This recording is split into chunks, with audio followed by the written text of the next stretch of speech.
বিধানসভার উপনির্বাচনের শেষ দিনে ভোট প্রচারে ঝড় তুলল বিজেপি। এদিন শেষ দিনে বিজেপি প্রার্থী মানস ঘোষের সমর্থনে পথযাত্রার আয়োজন করা হয়। এই পথযাত্রা দেবীনগর কালীবাড়ি থেকে শুরু করে শিলিগুড়ি মোড় পর্যন্ত গিয়ে শেষ করা হয়। এদিনের বর্ণাঢ্য পথযাত্রায় উপস্থিত ছিলেন রাজ্য বিজেপি সভাপতি তথা কেন্দ্রীয় শিক্ষা প্রতিমন্ত্রী সুকান্ত মজুমদার, বিধানসভার বিরোধী দলনেতা শুভেন্দু অধিকারী, রায়গঞ্জের সাংসদ কার্তিক পাল সহ উত্তরবঙ্গে একাধিক বিধায়ক, জেলা বিজেপি সভাপতি সহ অন্যান্যরা। আগামী 10ই জুলাই রায়গঞ্জ বিধানসভার উপনির্বাচন, সোমবার প্রচারের শেষ দিন, আর শেষ দিনে বিজেপি প্রার্থী সমর্থনে বিশাল পথযাত্রার আয়োজন করা হয়।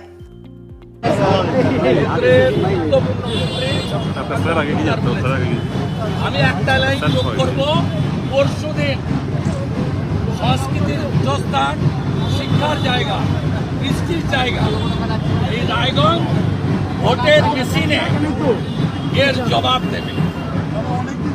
এটা কোনো আক্রমণ নয়, এটা দেউলিয়া রাজনীতির নিকৃষ্ট পরিচয় এবং এটা তৃণমূলের মতো নোংরা দলের পক্ষে সম্ভব, যারা শাহজাহানকে, হামিদুর রহমানকে, ফিরাদ হাকিমদের প্রোটেকশন দেয়, যে ফিরাদ হাকিম বলে ইসলাম গ্রহণ করতে হবে। ভোট হবে আগামী পরশুদিন সনাতন সংস্কৃতির পক্ষে এবং ফিরাদ হাকিম আর হামিদুর রহমানের ওই কথার বিরুদ্ধে। রায়গঞ্জ তার সনাতন ঐতিহ্য বজায় রেখে পদ্মফুলে ভোট দেবে।